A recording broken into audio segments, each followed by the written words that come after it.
Taala mengawali pembahasan ini dengan mengatakan wa idza bana nusuzul mar'ati wa 'adhaha fa in abat illa nusuza hajaraha fa in aqamat alaihi darabaha wa yasqutu bin nusuzi qasmuha wa nafaqatuha. Beliau mengatakan kalau telah nyata, ya, di sini beliau mengatakan idza bana, kalau betul-betul sudah nyata seorang istri itu berbuat nusuz. Nusuz itu artinya tidak patuh kepada suami, merasa lebih tinggi kedudukannya dibanding suami, dan juga istri tidak mau lagi atau bermalas-malasan atau enggan untuk menunaikan hak suami. Jadi ada tiga indikasi seorang istri dikatakan nusuz. Yang pertama, bila istri tidak lagi menunaikan hak suami atau bermalas-malasan, minimal bermalas-malasan, ogah-ogahan menunaikan hak suami. Yang kedua, istri melanggar, menentang perintah suami. Dan yang ketiga, indikasi ketiga adalah istri merasa lebih berkuasa. Istri lebih merasa sebagai pemimpin yang berhak mengatur, tidak lagi sebagai istri yang diatur oleh suami. Tiga indikasi seorang wanita dikatakan nusuz. Nah, kalau sudah nyata ada bukti tiga hal ini, istri betul-betul tidak patuh, tidak menunaikan hak suami, dan merasa lebih tinggi dibanding suami, maka apa yang harus dilakukan oleh suami? Wa'adhaha, dia suami berkewajiban untuk menasihati istri. Kenapa demikian? Karena Allah Subhanahu wa taala menciptakan manusia ini penuh dengan kekurangan, penuh dengan kesalahan. Kullu bani Adam khata'. Setiap manusia itu pasti banyak berbuat kesalahan. Siapapun dia, sehebat apapun dia adalah manusia biasa yang suatu saat dia berbuat kesalahan, lalai, lupa, tidak sengaja, emosi, hanyut dalam perasaan, lepas kontrol. Itu adalah suatu yang wajar.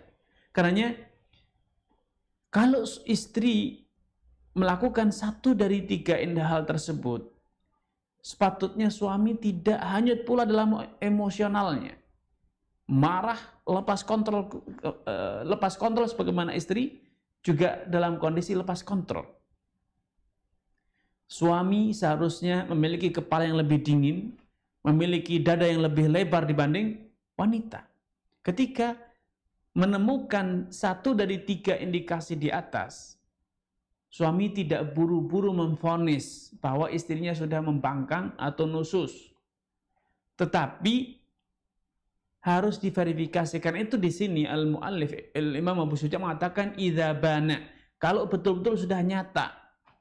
Nah, kalau betul-betul sudah nyata, bisa jadi istri tidak ada niat, tidak ada maksud untuk tidak patuh pada suami, tetapi dia sedang sakit, tetapi dia sedang kecewa, berada dalam kondisi emosional yang tidak baik, atau yang sering dikatakan oleh orang dengan bad mood. Apa yang menyebabkan dia mengalami kondisi atau suasana hati yang tidak baik? Banyak.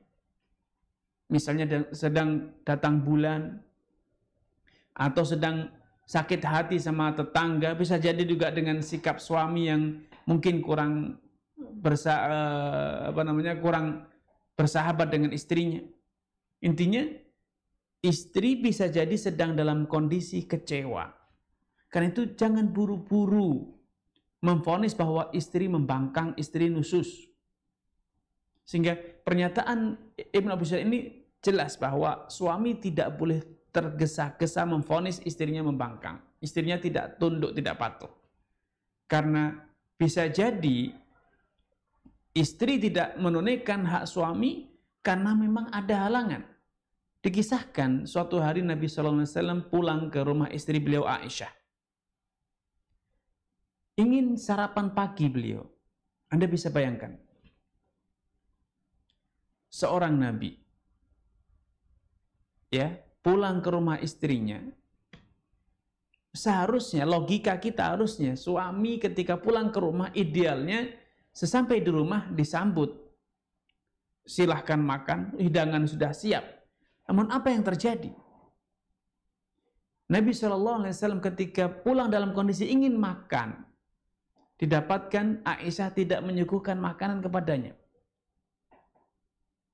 Namun Nabi tidak buru-buru, tidak tergesa-gesa memvonis bahwa ini suami istri malas, harusnya masak, harusnya menyediakan sarapan pagi untuk suaminya, ternyata tidak makan, tidak dilakukan.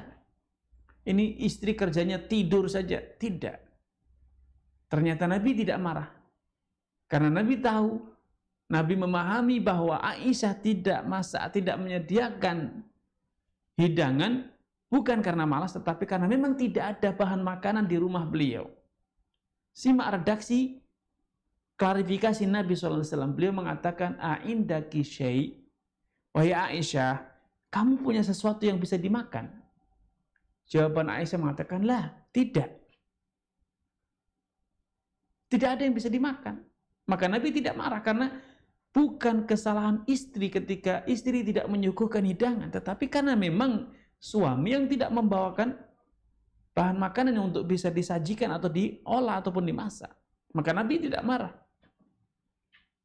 Nabi SAW justru menginspirasi Aisyah agar Aisyah bisa lebih bersabar, tidak hanya dalam emosi suami pulang tidak bawa nafkah. Apa yang diutarakan Nabi SAW ketika Aisyah memberikan bahasa sindiran? Lah, tidak ada yang bisa dimakan.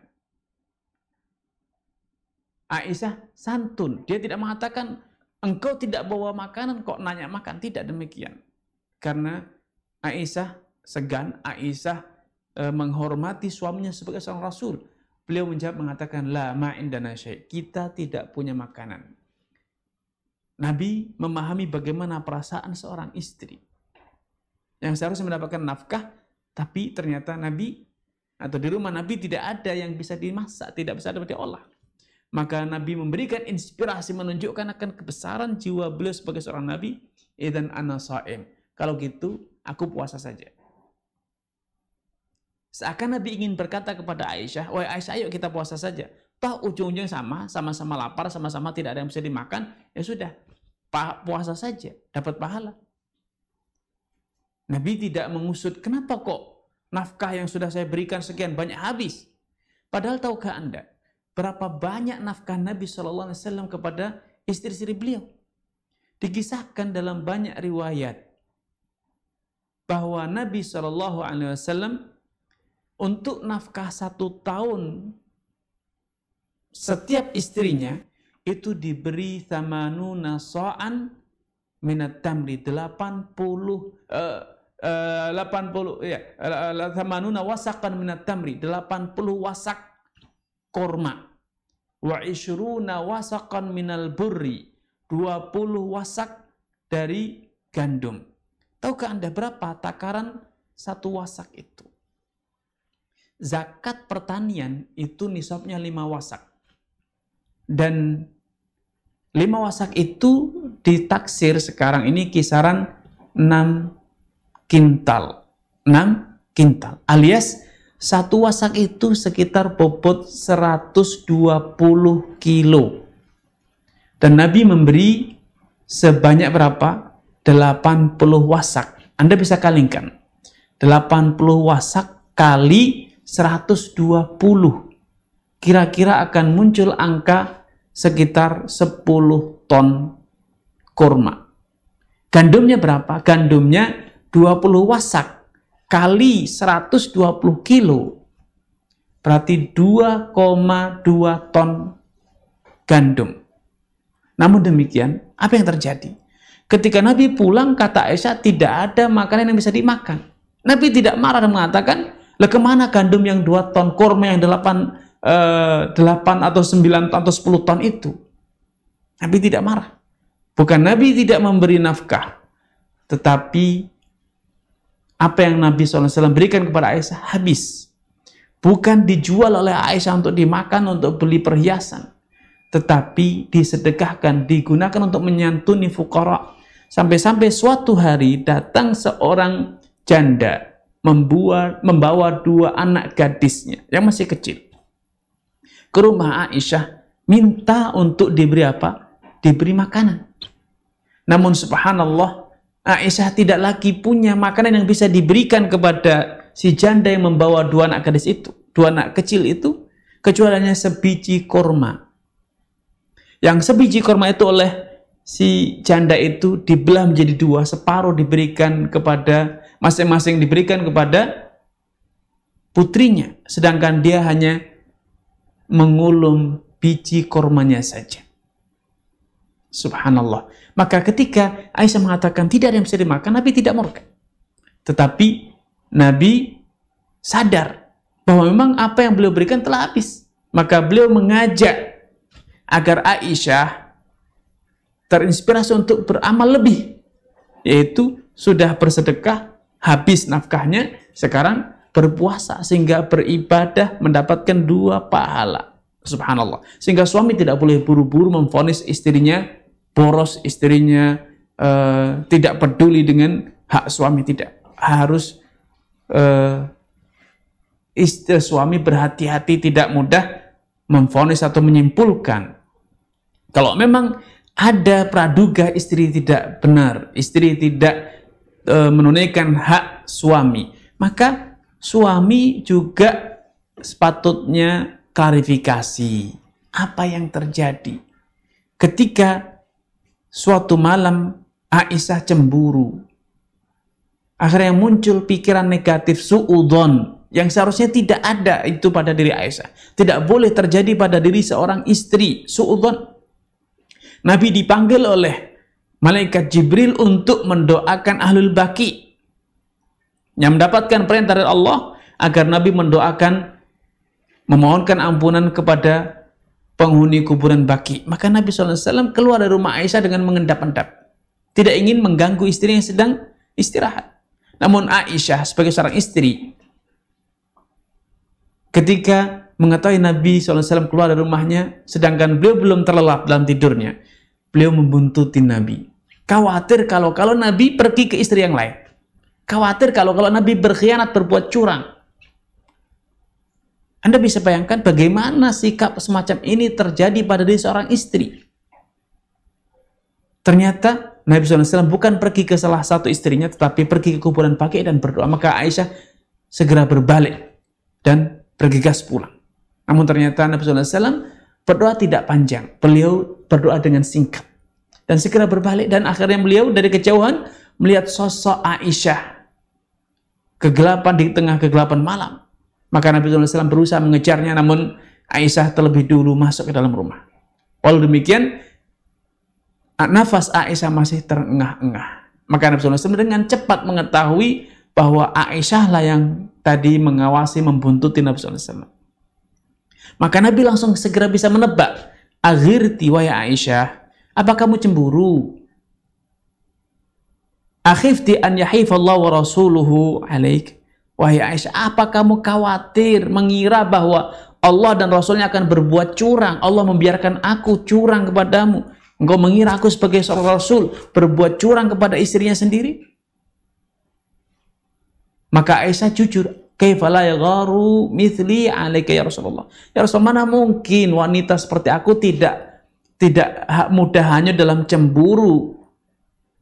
Karena engkau adalah suami yang luar biasa, selalu menjadi apa pujaan setiap wanita. Awaqad ja'aki syaitanuki wa Aisyah. Apa engkau sudah mulai digoda lagi setanmu? Apakah setanmu sudah mulai menggodamu? Sejauh itu engkau berpikir. Nabi tidak murka. Nabi tidak marah dengan sikap Aisyah. Nabi hanya memberikan hardikan teguran. Karena ini adalah sebuah kesalahan. Nyata-nyata Aisyah sudah berbuat salah. Tapi apakah Nabi kemudian memberikan pukulan? Nabi memboikot atau menghajar Aisyah? Tidak. Nabi hanya memberikan, menusuk dada Aisyah dengan ujung jarinya untuk sebagai bentuk hardikan, bukan pukulan. Beliau tusuk dada Aisyah untuk menimbulkan atau membangkitkan konsentrasi Aisyah menjauhkan Aisyah dari perasaan cemburu emosional seorang wanita.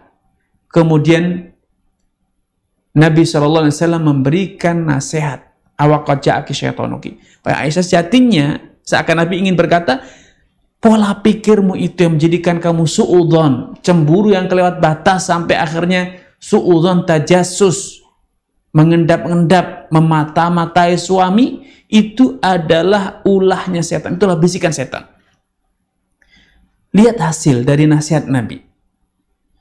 Ketika Aisyah mendapatkan hardikan keras seperti ini, nasihat sekaligus dengan cara yang sungguh bijak, tidak murka dengan suara yang melenggelegar, memaki, tidak, tetapi disampaikan dalam konsep dalam bentuk sebuah nasihat. Maka ketika Aisyah mendengar sabda Nabi SAW bahwa ia sudah didatangi setannya, Aisyah sebagai seorang istri khawatir, takut. Kok saya didatangi setan? Saya dikuasai setan. Maka Aisyah bertanya, Rasulullah, awa ma'iyya syaitan? Apakah aku ini sudah kesurupan setan? Apakah aku ini sudah dirasuki setan? Maka Nabi menjawab, ya, engkau sudah dirasuki setan. Bahkan setiap manusia itu selalu dibayang-bayangi oleh setan, kata Nabi. Maka Aisyah bertanya, Rasulullah, bagaimana dengan dirimu? Apakah kau juga dibayang-bayangi oleh setan? Maka Nabi mengatakan, ya, illa anallah a'anani alaih, kecuali bedanya Allah membantuku, menolongku, hingga akhirnya setan yang membayang-bayang itu tidaklah membisikkan kepadaku kecuali kebaikan. Subhanallah, Anda bisa bayangkan dari kondisi nusus, kondisi su'udzon kepada suami, yang seharusnya istri selalu husnudzon, tapi justru malah su'udzon, berubah menjadi majelis taklim. Suami memberikan nasihat, memberikan pendidikan yang baik. Inilah mau'izah. Ya. Kalau ternyata, kata mu'allif, istri yang telah dinasihati juga masih tetap pada sikapnya, tidak patuh, su'udzon, berbuat sesuatu yang tidak seharusnya dilakukan kepada suami, seharusnya menghormati justru malah tidak menghormati, seharusnya su'udzon malah su'udzon, apa yang harus dilakukan? Fa'in abad lan nusus hajaroha. Tahapan kedua dari cara untuk menundukkan, mengembalikan istri agar tetap patuh, menunaikan hak suami, menghargai suami, berhusnudzon kepada suami, ialah suami menunjukkan sikap bahwa dia bisa saja suatu saat tidak lagi membutuhkan kepadanya, menghajar, memboikotnya, mendiamkannya, tidak menggaulinya, berusaha menjauh dari tempat tidur istri, tidur di sudut ranjang, membiarkan istri berada di sudut yang lain. Bahkan sebagian ulama mengatakan, kalau memang dirasa perlu, suami juga boleh menghajar, tidak mengajak bicara suami istrinya.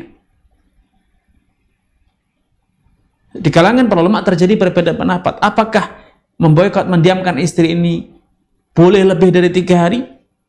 Sebagian ulama mengatakan boleh, sesuai dengan kebutuhan, sesuai dengan kebutuhan agar tujuan tarbiyah, tujuan ta'dib, memberikan pendidikan ini betul-betul terlaksana. Namun juga tidak boleh berlebihan, harus terukur. Karena diamnya suami, membisunya suami bukan karena dendam, bukan karena ingin membalas sakit hati, tapi ingin memberikan pendidikan, ta'dib, dalam rangka mendidik istri agar tidak mengulang perbuatannya. Ya. Hajar di sini sebagai sebuah isyarat kepada istri bahwa awas, jangan kau teruskan sikapmu itu. Aku adalah seorang laki-laki yang bisa saja suatu saat mengambil keputusan seperti ini, yaitu merasa tidak lagi butuh, bahkan betul-betul menyatakan tidak lagi butuh kepadamu, alias terjadi perceraian. Sikap-sikap semacam ini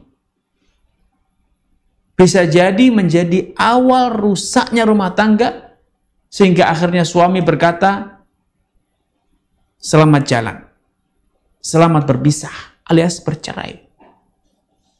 Ini sebagai sebuah pelajaran keras. Fa'in aqamat alaih, namun kalau istri juga tetap bersikukuh dengan sikapnya, tidak mau berubah, tidak bergeming setelah dinasihati, diingatkan tentang akibat, tentang pahala yang didapat, keuntungan yang didapat kalau tunduk dan patuh pada suami, kerugian apa dampak negatif yang akan menimpa dirinya, keluarganya kalau istri terus bersikap semacam itu, dan juga sudah mulai diberikan isyarat yang keras bahwa bisa saja suami akan mengambil keputusan, yaitu mengatakan kepada istri bahwa engkau bagian dari masa laluku. Kalau itu masih juga belum menjadikan istri jera, menyadari kesalahannya, maka suami secara syariat berwenang, berhak untuk memberikan punishment, hukuman, pukulan dalam rangka takdib. Pukulan bukan dalam rangka melampiaskan dendam, melampiaskan kecewaan dengan kepalan tangan, atau pukulan yang dapat merobek kulit, membuat cacat, atau mematahkan tulang, naudzubillah, tidak. Menjadikan istrinya memar berhari-hari bahkan berminggu-minggu, tidak. Dijelaskan oleh Abdullah bin Abbas bahwa pukulan di sini bil masawik. Pukulannya dengan kayu siwak yang digunakan untuk bergosok gigi. Sehingga kalau ini yang dipukulkan, maka tidak akan ada patah tulang, tidak akan ada kulit yang robek, tidak akan ada indera yang cacat. Bahkan menurut para ulama fi mawadhi'il lahmi minha, yang dipukul itu bagian-bagian yang berlemak, bagian-bagian yang tebal, lengan, paha, bukan tulang kering, apalagi wajah. Rasulullah SAW menyatakan darban ghaira mubarrih, pukulan yang tidak menyebabkan cacat atau luka. Ya, akhwatul iman, kaum muslimin dimanapun antum berada, ini 3 tahapan bagaimana menyelesaikan sikap istri yang tidak patuh kepada suami. Kalau ternyata istri terus masih seperti itu, maka selama kondisi istri tidak patuh, istri tidak menunaikan hak suami, suami boleh selain memberikan mau'idhah, teguran, nasihat, kemudian menghajar, memboikotnya dan memukulnya, istri atau suami juga boleh memberikan hukuman berupa tidak memberinya nafkah, tidak membagi hari kepadanya, ya, sehingga dia tidur di rumah istri yang lain, atau tidak memberinya nafkah. Karena selain tekanan psikologi dengan nasihat, tekanan dengan pukulan, dengan hajar, juga boleh memberikan tekanan secara finansial, tidak memberinya uang belanja. Untuk memberikan pesan kepada istri bahwa sehebat apapun istri, dia akan butuh kepada suami nafkah, butuh kepada suami sandang, butuh kepada suami karena urusan papan. Ya. Tentu ini akan bermanfaat bila istri betul-betul kebutuhannya itu dinafkahi oleh suami. Tetapi ketika istri adalah seorang wanita karir yang terbiasa hidup mandiri, dia punya penghasilan, bahkan bisa jadi penghasilannya lebih besar dibanding penghasilan suami, maka langkah ini tentu tidak efektif. Kenapa? Karena kalaupun Anda tidak memberi uang belanja kepadanya, dia bisa belanja sendiri. Bahkan semakin menjadikan dia merasa tidak butuh. Ya, sehingga suami dalam hal ini perlu bijak dalam memberikan solusi atau mencari solusi untuk menyelesaikan sikap istri yang tidak patuh, istri yang tidak menunaikan hak, istri yang merasa lebih tinggi dibanding suami. Ini tahapan-tahapan dalam menyelesaikan. Namun jauh sebelum Anda melangkah ke sana, ada hal penting yang seharusnya terlebih dahulu Anda verifikasi, Anda pastikan. Kenapa? Anda harus pelajari kronologi, histori. Kenapa istri tidak patuh? Bagaikan Anda ingin mengobati suatu penyakit di tubuh Anda harus tahu kenapa Anda jatuh sakit. istri tidak patuh, istri tidak menunaikan hak suami, bisa jadi karena istri kurang diberi pendidikan, kurang diberi pemahaman tentang bagaimana seharusnya istri yang baik, bagaimana dan apa saja hak-hak suami, apa yang harus dilakukan oleh istri dalam rumah. Istri juga harus diberikan pemahaman tentang skala prioritas dalam hidup. Bisa jadi istri salah orientasi, salah prioritas dalam aktivitasnya. Dia mengira bahwa karir itu lebih prioritas dibanding rumah tangganya.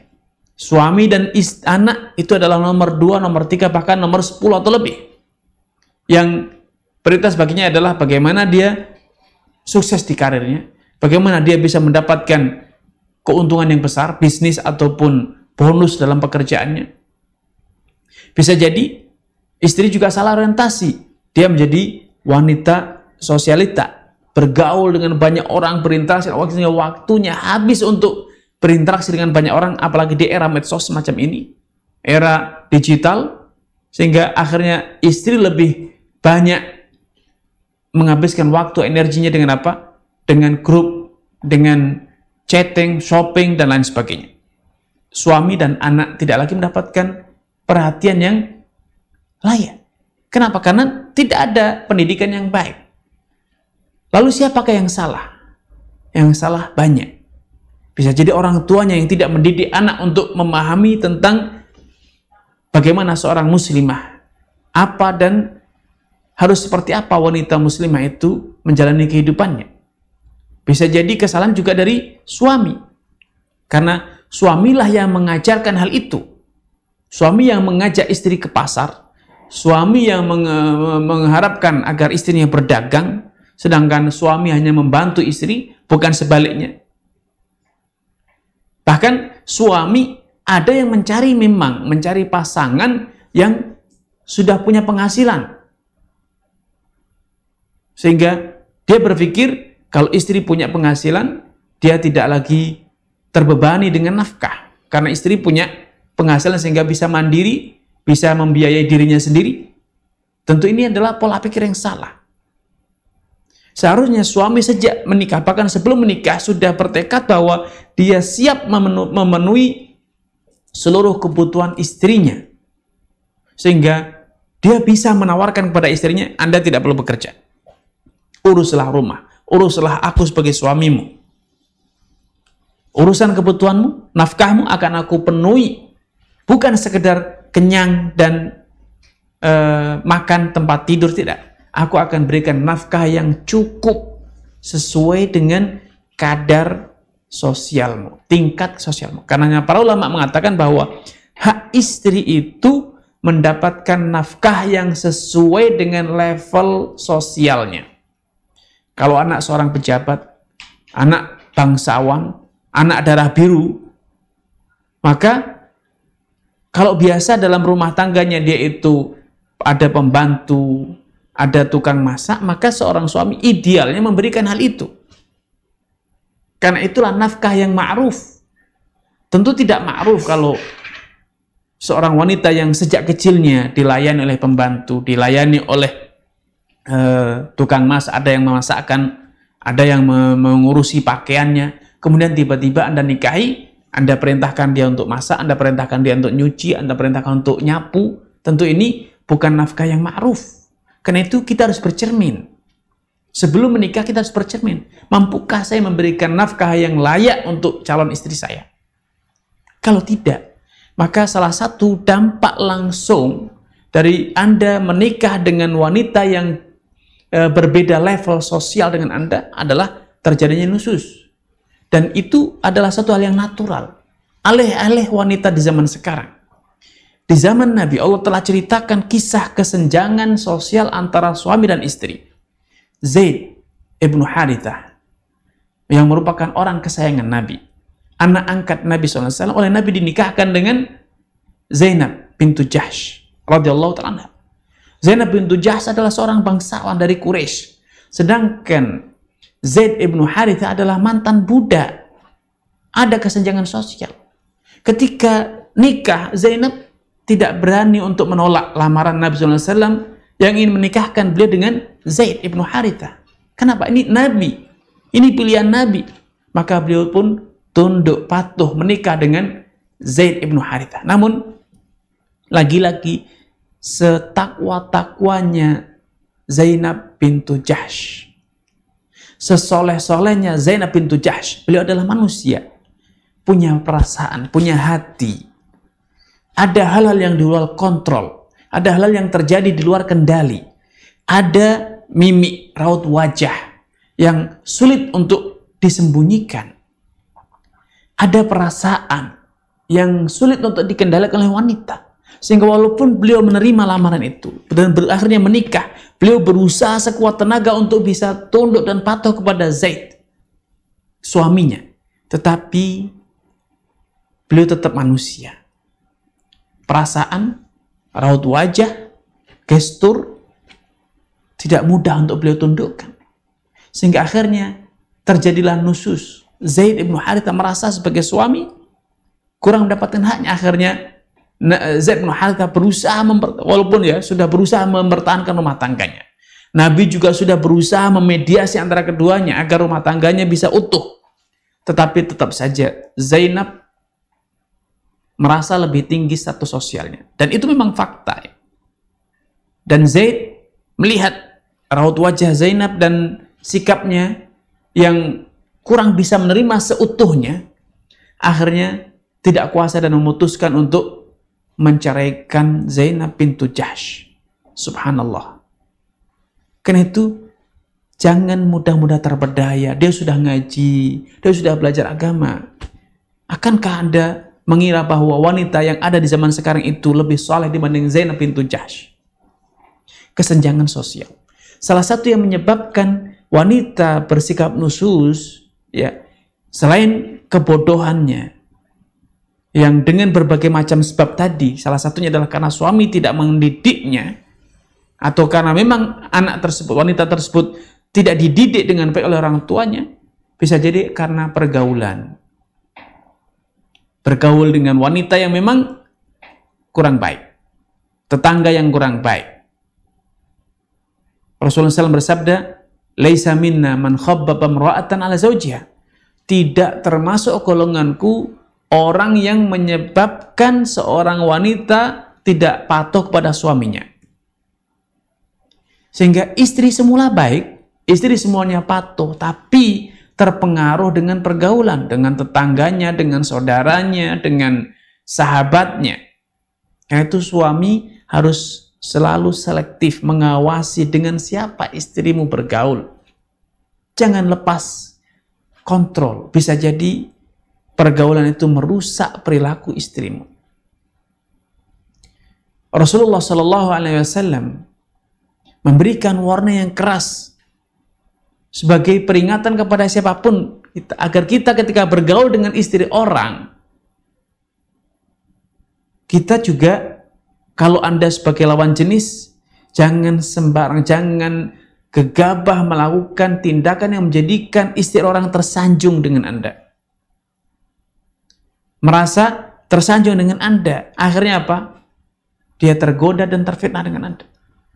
Kalau Anda seorang wanita, jangan mudah-mudah bercerita, jangan mudah-mudah berkata-kata yang dapat menjadikan istri salah persepsi tentang suaminya. Loh, kalau saya mbak, suami saya pulang itu selalu bawa oleh-oleh. Kalau suami mbak pulang, bawa oleh-oleh apa? Akhirnya apa? Oh iya ya, suami saya sering safar juga, tapi jarang bawa oleh-oleh. Akhirnya persepsi istri wanita itu kepada suaminya, oh berarti memang suamiku ini tidak baik, tidak peduli, tidak care.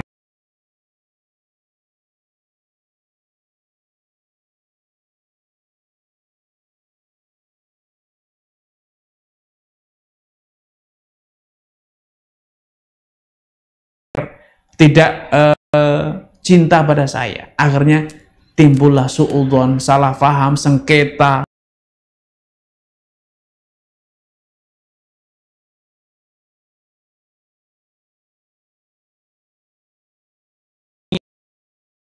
Anda itu bagaikan malaikat, baik luar biasa.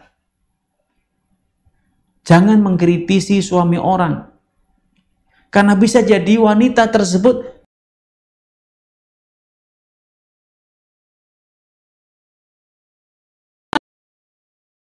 punya suami seperti itu. Kalau saya sudah minta cerai, suami saya berbuat gini, saya lawan. Ini merusak dan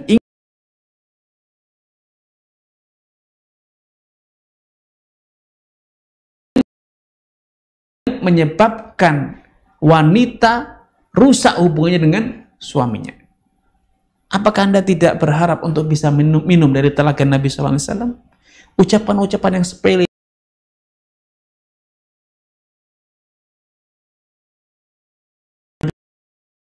SAW, Nabi SAW untuk minum dari telaganya, telaga Kautsar kelak dari kiamat. Na'udzubillah. Karena itu waspadalah ketika Anda bergaul.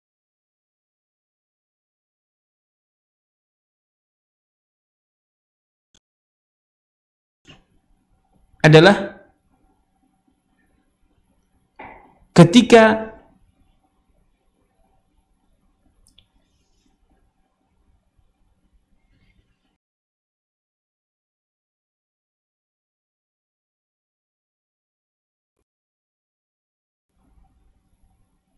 karena salah paham itu bisa jadi menjadikan istri sakit hati, menjadikan istri kecewa,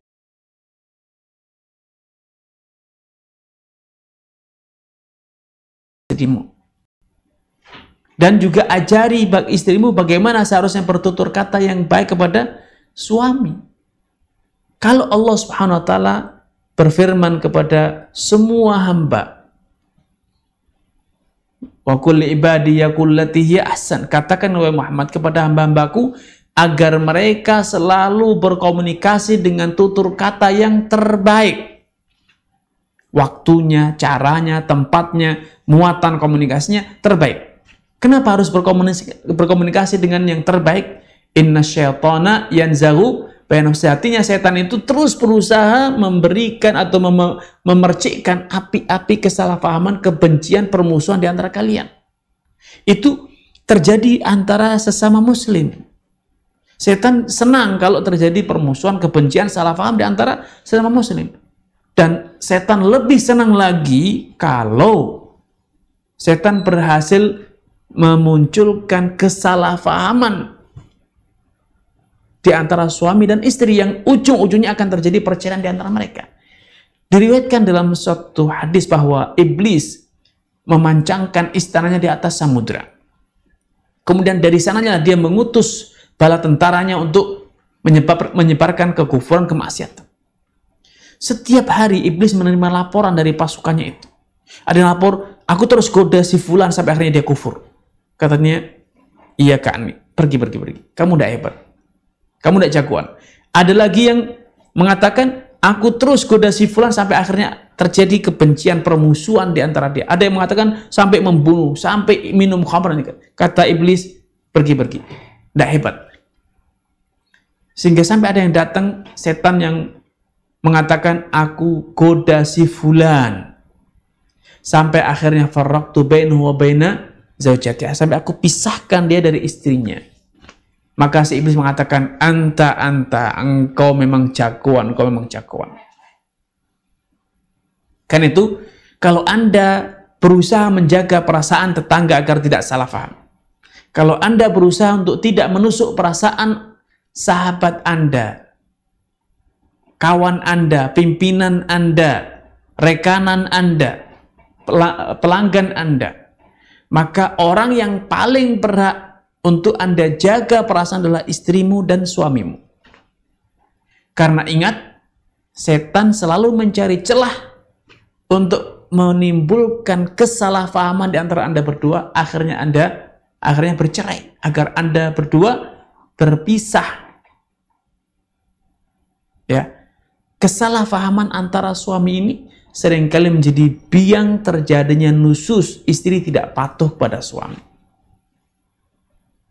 Di antara biang terjadinya nusus adalah kesewenang-wenangan pria. Kesewenang-wenangan suami yang merasa bahwa dia bebas berbuat apa saja. Dia lebih leluasa, lebih kuasa. Istrinya tidak mungkin membalas, dia lemah. Kezaliman suami ini akhirnya menyebabkan istri tidak tunduk, tidak patuh, dan berusaha melakukan yang serupa. Sebagaimana dia dizalimi, dia berusaha menzalimi. Sebagaimana dia dikhianati, dia pun berusaha mengkhianati. Sebagaimana dia tidak dijaga perasaannya, maka dia pun tidak ingin menjaga perasaan suaminya. Akhwatul iman, saya ingin kisahkan satu kisah. Bagaimana qudwah kita Nabi Muhammad SAW yang selalu berusaha menjaga perasaan istrinya.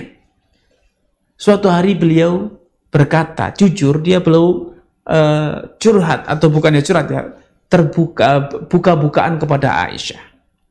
Transparan menceritakan apa tentang diri beliau. Ya Aisyah, inni la a'lamu in kunti alayya radiyah wa in kunti alayya ghadba. Wahai Aisyah, aku tahu kapan engkau itu senang dengan aku dan kapan engkau itu murka. Maka Aisyah heran. Karena Aisyah sudah berusaha menyembunyikan sebisa mungkin kekecewaan dan amarah beliau. Karena beliau tahu suaminya adalah seorang nabi. Beliau takut kalau sampai Nabi murka menyebabkan murkanya Allah Subhanahu wa taala. Kaifa dzaka ya Rasulullah? Bagaimana engkau bisa tahu itu? Dari wahyu? Kata Nabi, tidak, bukan dari wahyu, tetapi in kunti anni radiyah taqulin, kalau engkau sedang senang denganku, kalau engkau bersumpah, engkau berkata bala wa rabbi Muhammad, ya demi Tuhannya Nabi Muhammad. Wa in kunti alayya ghadba, kalau engkau sedang marah kepadaku, sumpahmu berubah. Engkau berkata la wa rabbi Ibrahim, tidak, demi Tuhannya Nabi Ibrahim. Tidak ada tengkurap di kasur, tidak ada nutup pintu, tidak ada banting pintu, tidak ada banting piring, tidak ada ngambek dengan tidak masak, apalagi pulang ke rumah orang tuanya.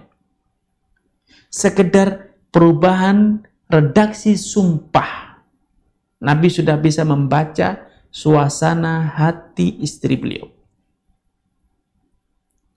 Komunikasi yang luar biasa, kepekaan yang luar biasa. Di zaman sekarang, di era teknologi informatika, suami sibuk dengan gadgetnya, dengan grupnya, istri juga sibuk dengan komunitasnya, gadgetnya. Komunikasi sangat buruk di antara keduanya. Komunikasi tidak lagi syarat dengan muatan rasa dan perasaan, tetapi komunikasi itu sudah menjadi bahasa teknologi, bahasa gadget, kaku. Sepatah kata, dua patah kata, selesai, tidak ada ungkapan, tidak ada ekspresi, tidak ada raut wajah yang menggambarkan akan keharmonisan, tidak ada gurau, yang ada adalah elektronik. Na'udzubillah. Di antara yang menjadikan istri itu tidak patuh pada suami adalah dosa. Ketika suami membiarkan istrinya bergelimang dalam dosa yang menyebabkan jiwanya kaku, jiwanya mati. Ketika seorang manusia berbuat dosa, maka jiwanya itu akan dipenuhi dengan titik-titik hitam. Ketika jiwa atau hati manusia yang merupakan cermin bagi perilaku, bagi ulah, kata Nabi SAW, bahwa ala inna fil jasadi mudghah, ketahuilah bahwa dalam diri manusia itu ada segumpal daging. Kalau segumpal daging ini baik, maka sekujur tubuh pun akan baik. Ala wal qalb, yaitu jantung hatimu. Nah, kalau hati istri Anda dipenuhi dengan dosa maksiat, kerjanya nonton sinetron, kerjanya ghibah di grup-grup, kerjanya berbuat maksiat, maka apa yang akan terjadi? Jiwanya menjadi kotor. karena jiwanya kotor, maka menghasilkan perilaku yang buruk pula. Menghasilkan perilaku yang buruk pula. Karena itu bentengilah diri keluarga Anda dari perbuatan maksiat. Ku anfusakum wa ahlikum nar. Bentengi dirimu dan keluargamu dari siksa neraka. Ajak istrimu untuk memperbanyak istighfar, memperbanyak mendekatkan diri kepada Allah, bermunajah kepada Allah Subhanahu wa taala. Jauhkan istri Anda dari perbuatan maksiat. Dan salah satu sebab istri Anda nusyuz, tidak patuh, adalah karena dosa Anda sendiri. Dosa Anda sendiri, sebagaimana Anda jauh dari Allah Subhanahu wa taala, sebagaimana Anda berbuat maksiat kepada Allah, maka Allah pun akan tunjukkan maksiat itu dalam perilaku anak dan istrimu. Anak dan istrimu. Sebagian salaf mengatakan, suatu saat atau kadang aku terjatuh dalam berbuat maksiat yang tanpa aku sadari. Aku melakukan suatu dosa tanpa aku sadari. Dan aku tahu bahwa dosa itu telah terjadi dari apa? Dari perilaku istri dan tungganganku. Dari perilaku onta, istri dan ontanya. Ketika onta tunggangannya, kuda tunggangannya tidak nurut, istrinya tidak nurut, maka itu adalah salah satu indikasi nyata bahwa Anda telah bergelimang dalam maksiat. Rasulullah SAW menceritakan dalam suatu hadis dengan menyatakan bahwa innallah idza ahabba abdan, sejatinya Allah itu kalau sudah cinta kepada seorang hamba, nada Jibril, Allah akan memanggil malaikat Jibril. Dan kemudian Allah akan berfirman kepada Jibril, inni uhibbu fulanan fahibbah. Wahai Jibril, aku cinta kepada orang itu. Kenapa Allah cinta? Dia selalu berbuat ketaatan. Dia jauh dari maksiat. Dia selalu menjalankan kewajiban. Dia selalu rajin dalam menjalankan amalan-amalan sunnah. Fahibbah, karena itu cintailah wahai Jibril. Fa'ahabahu Jibril, maka Jibril pun segera mencintai orang tersebut. Dan kemudian Jibril nada fis sama. Jibril akan menyeru kepada seluruh malaikat yang ada di langit. Innallaha habba fulanan fa'hibbuh. Allah mencintai si fulan, maka cintailah dia. Maka fayuhibbu ahlus sama. Seluruh penghuni langit akan mencintainya. Kemudian kalau seluruh penghuni langit telah mencintainya, apa yang akan terjadi? Tsumma yudha'u lahul qabulu fil ard. Kemudian Allah Subhanahu wa taala sebagai imbalan, sebagai balasan langsung atas cintanya kepada orang tersebut, Allah akan jadikan orang tersebut qabul, diterima, dicintai, dihormati, dimuliakan oleh seluruh penghuni dunia, penghuni bumi. Bahkan oleh hewan-hewan pun akan mencintai dia, apalagi istri dan anak-anaknya. Karena itu, ikhwatul iman, kalau Anda saat ini merasa istri tidak patuh, istri membangkang, istri tidak hormat kepada Anda, jangan buru-buru mengatakan itu dosa istri. Bisa jadi itu adalah balasan Allah kepada Anda yang durhaka kepada Allah Subhanahu wa taala. Allah jadikan orang terdekat kepada Anda tidak hormat. Anda tidak menghormati Allah. Maka Allah jadikan orang terdekat Anda pun tidak hormat kepada Anda. Anda tidak cinta, maka Allah balas. Anda diduakan oleh orang-orang yang seharusnya mencintai Anda dengan tulus, hormat kepada, setia kepada Anda, patuh kepada Anda. Anda tidak tunduk dan patuh kepada Allah, maka Allah balas. Allah jadikan orang yang seharusnya tunduk dan patuh kepada Anda tidak tunduk dan patuh kepada Anda, itu anak dan istri Anda. Karena itu, jangan buru-buru mengkambing hitamkan istri. Bisa jadi Andalah kambing hitamnya, Andalah biangnya yang menyebabkan istri Anda nusyuz. Sebaliknya, apa yang saya jelaskan ini sebaliknya berlaku juga pada istri. Kalau Anda, wahai wanita, wahai istri, merasa suami Anda tidak baik, menzalimi Anda, suami tidak peduli dengan Anda, bisa jadi itu adalah akibat dari dosa Anda sendiri. Sehingga Allah jadikan orang yang paling dekat, orang yang seharusnya paling mencintai Anda, paling menyayangi Anda, akhirnya adalah orang yang pertama kali mendolimi Anda, pertama kali menyakiti Anda, pertama kali mengkhianati Anda. Kenapa? Karena Anda mengkhianati Allah Subhanahu wa taala sebelum yang lainnya. Anda jauh dari Allah Subhanahu wa taala, akhirnya Allah jauhkan Anda dari orang yang seharusnya paling dekat dengan Anda. Karena itu marilah kita pandai-pandai bercermin. Jangan pandai-pandai mengkambing hitamkan orang lain. Karena Allah telah memberikan satu kaidah besar bahwa apapun yang menimpa kita itu saja adalah dampak dari ulah tangan kita sendiri. Fabima kasabat aidikum, itu semua adalah karena ulah tanganmu sendiri. Ya, jadi perbanyaklah istighfar, perbanyaklah introspeksi diri, sehingga kita tidak hanya pandai menuntut, tetapi tidak pandai memberi. Kita tidak hanya pandai mengeksploitasi, tetapi kita rajin mendolimi, tidak. Allah itu maha adil. Kaifama tadinu tudan. Sebagaimana engkau berbuat, engkau akan diperlakukan dengan cara yang sama. Wallahu ta'ala a'lam.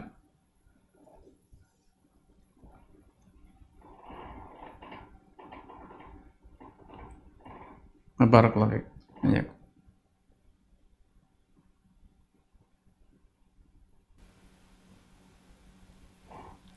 Wa iyyakum. Barakallahu fiik.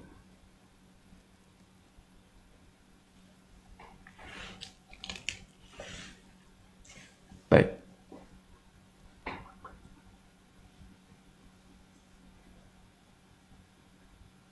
Waalaikumsalam warahmatullahi wabarakatuh.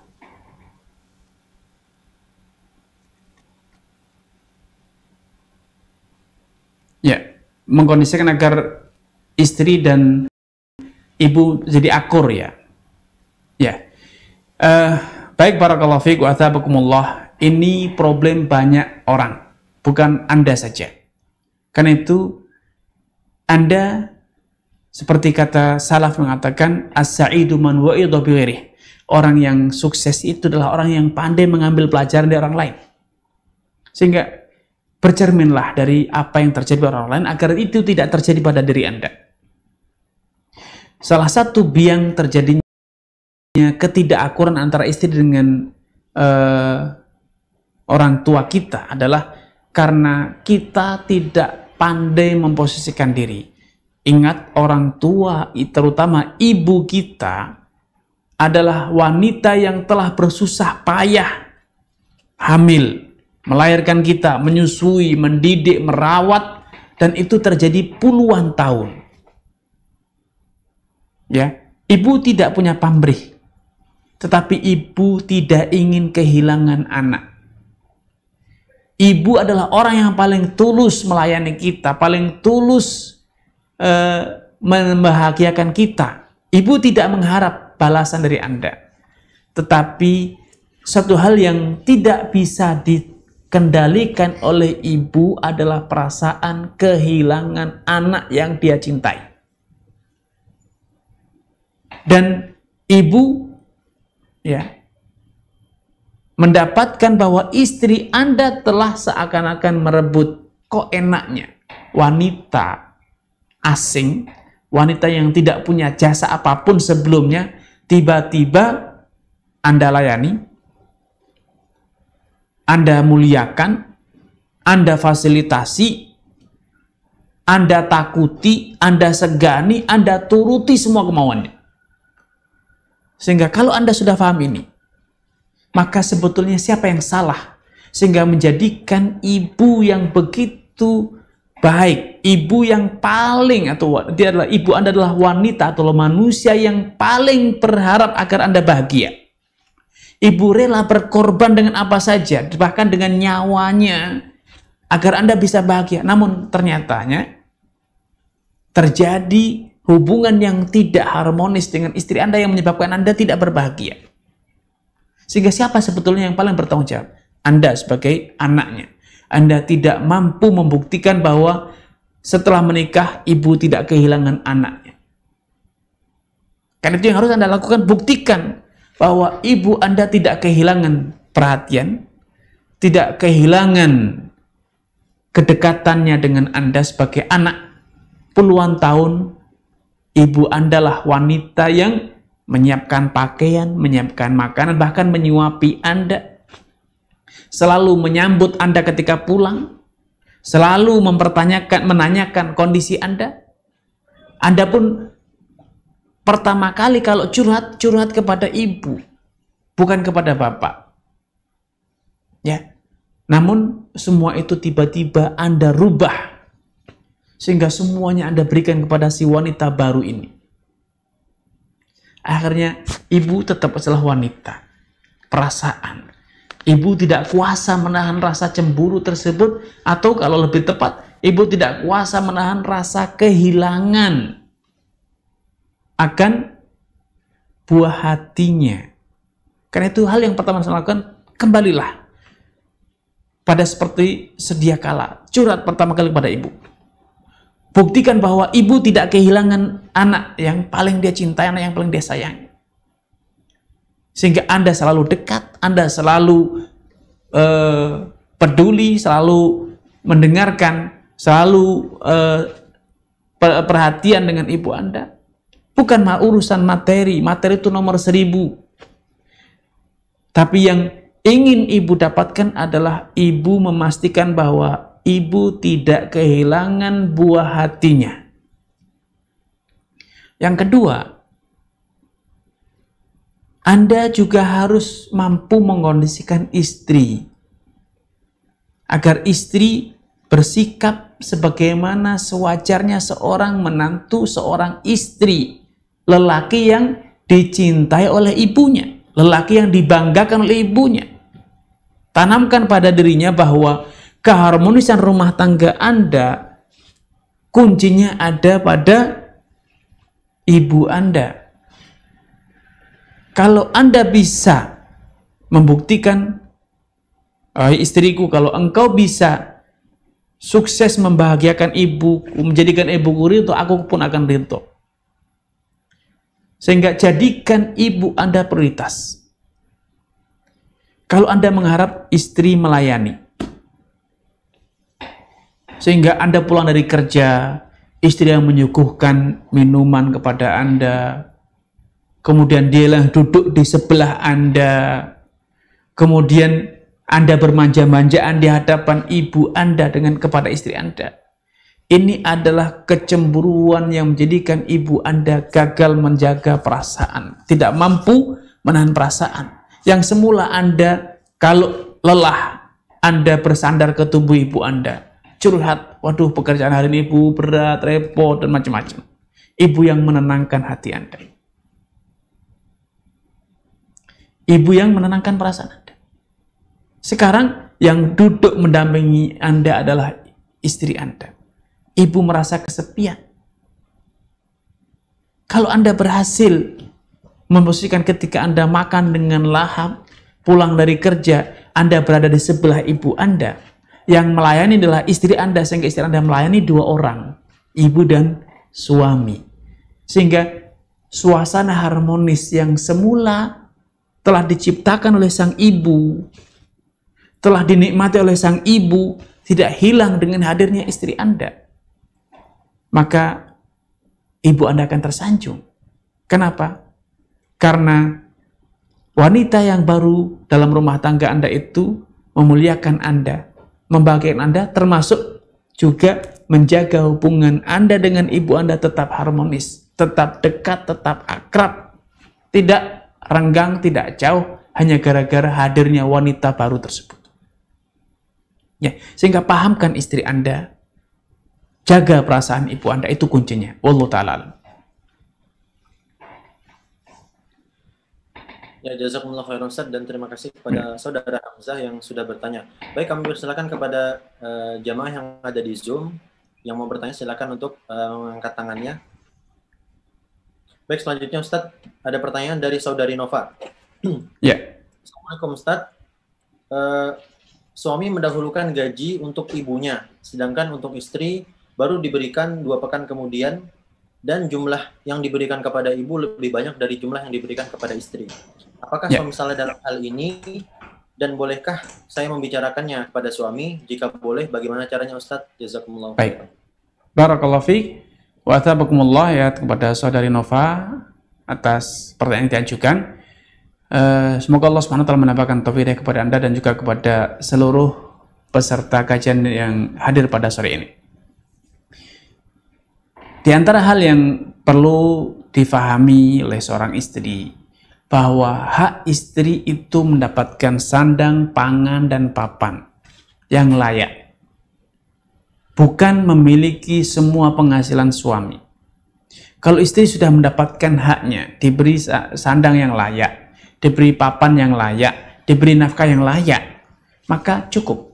Dan itulah kewajiban suami, alias hak Anda sebagai istri sudah ditunaikan seutuhnya. Selebih dari itu, Anda tidak punya hak untuk meminta, untuk menuntut. Karena harta suami tetaplah harta suami.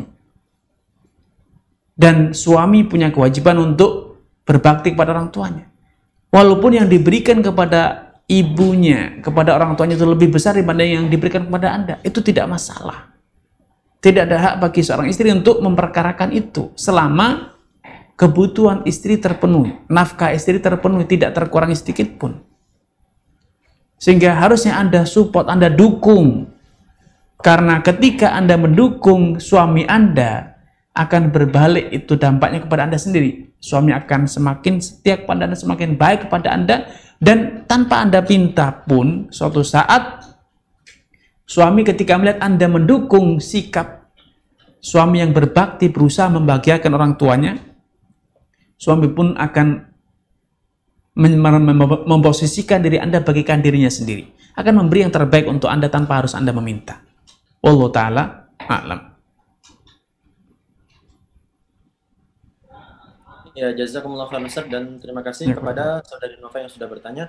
Baik, kami persilakan Irfan Abu Abdul Muhsin. Ya, sudah angkat tangan dari tadi. Silakan.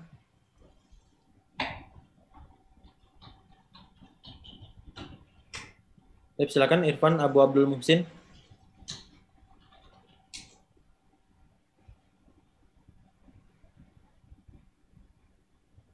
Oh, baik, kalau tidak ada respon, kita persilakan saudara Zainuddin Ahmad. Silakan.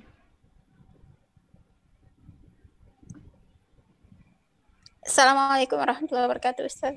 Waalaikumsalam warahmatullahi wabarakatuh. Baik, begini, silakan. Ustaz, saya ingin tanya begini. Jadi bagaimana apabila suami itu dengan alasan istri yang rajin belajar ngaji seperti itu ya, sehingga dia menganggap istri yang harus melakukan lebih dulu, seolah-olah istri itu apa ya istilahnya, dia harus lakukan apa yang dia, iya betul Ustaz, dia harus melakukan apa yang dia dapat di kajian itu, barulah suami mengikuti itu. Seperti itu. Jadi saya meminta nasihat dari Ustadz untuk saya dan suami, karena jujur saja Ustadz, saya merasa kecewa kadang-kadang. Bukankah suami itu menjadi qudwah seperti itu? Bukankah dia dibebankan tanggung jawab untuk menjaga istri dan anaknya? Lalu kenapa misalkan istri yang ngaji harus istri yang itu? Ya, udah sudah cukup Ibu? Ya. Baik. Barakallahu fiik. Baik ya. Barakallahu fiik wa athabakumullah atas pertanyaan yang diajukan. Satu pertanyaan yang sangat bagus sekali ya.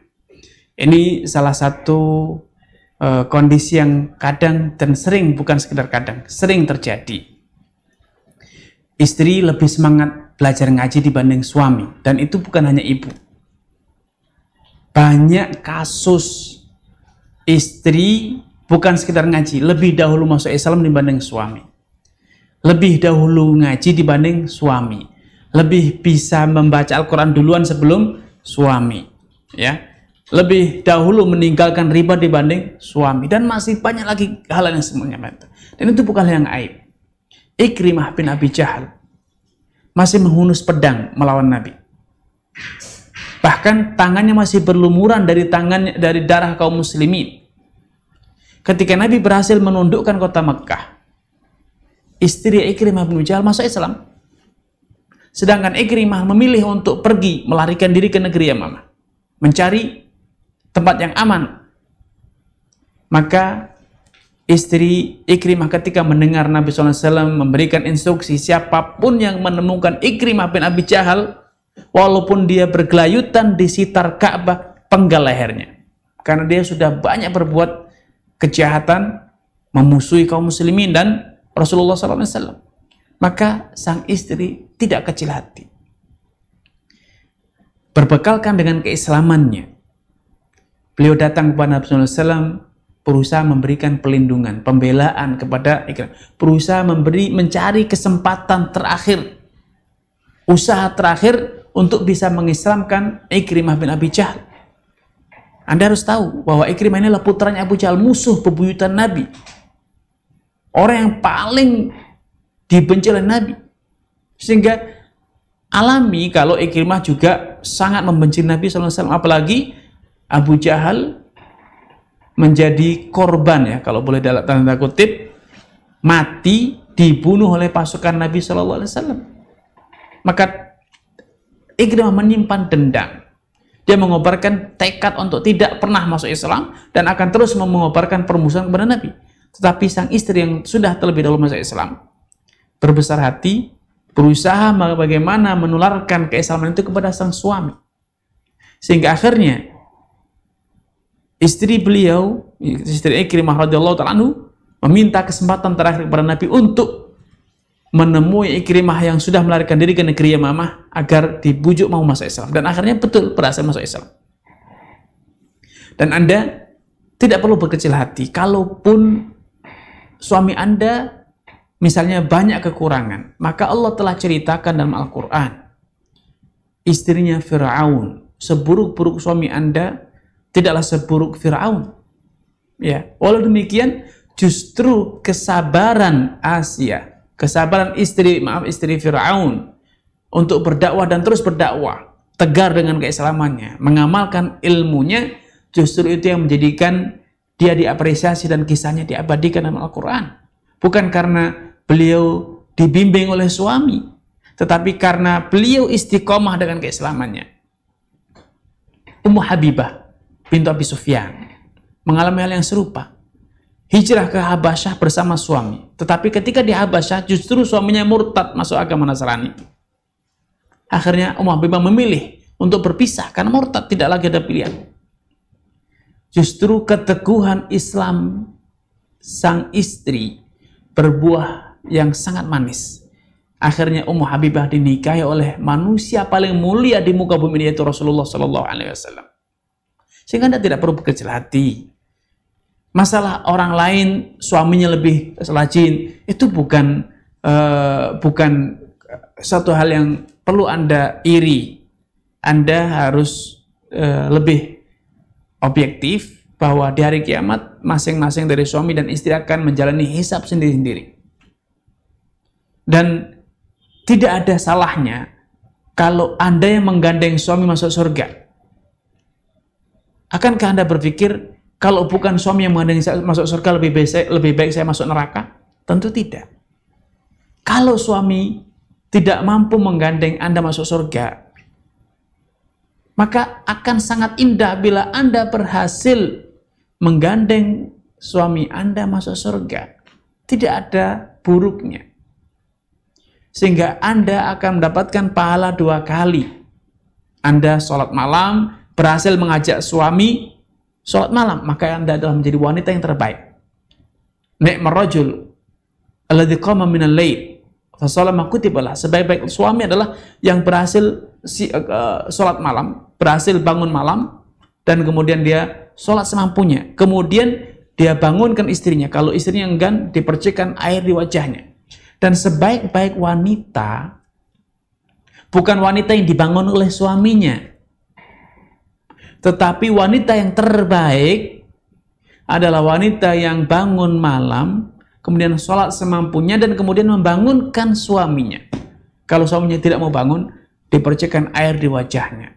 Jadi, Anda mau menjadi wanita terbaik atau menjadi wanita biasa? Kalau Anda menjadi wanita yang terbaik, bangunlah malam duluan. ajak suami. Tunaikan puasa sunnah, ajak suami. Bersedekah, ajak suami. Membaca Al-Quran, ajak suami. Maka Anda akan menjadi wanita yang terbaik. Tidak perlu kecil hati. Justru apa yang terjadi dalam rumah tangga itu adalah peluang Anda untuk menjadi wanita yang terbaik. Berbahagialah. Ya, sehingga Anda selangkah lebih maju dibanding suami. Sehingga Anda lah yang mengajak, bukan Anda yang diajak. Karena dengan Anda mengajak, dengan Anda meneladani, Anda melipat gandakan pahala Anda sendiri. Mandala ala khairin kana mandala ala huda. Siapa menunjukkan suatu petunjuk atau suatu kebaikan, kana la ajruhu wa ajru man amila biha min ba'dihi duna an yanqusa dzalika min ujrim syai'a. Maka dia dapat pahala petunjuk tersebut, kebaikan tersebut, dan pahala semua orang yang mengikutinya, meneladaninya, tanpa mengurangi pahalanya sedikit pun. Sehingga berbahagialah dengan kondisi yang Anda alami, syukurilah, karena itu berarti Allah cinta kepada Anda, ingin melipat gandakan pahala, bukan Allah Subhanahu wa taala menelantarkan Anda apalagi menjadikan Anda sengsara. Seharusnya Anda lebih bisa berbahagia dengan kondisi tersebut. Wallahu taala a'lam. Baik, Catur, cukup sampai sekian ya, Catur ya. Kita akhiri kajian kita pada kesempatan ini. Dari saya, subhanakallah bihamdika asyhadu an la ilaha illa anta astaghfiruka wa atubu ilaik. Wallahu taala alam. Mohon maaf atas segala kurangan. Wassalamualaikum warahmatullahi wabarakatuh.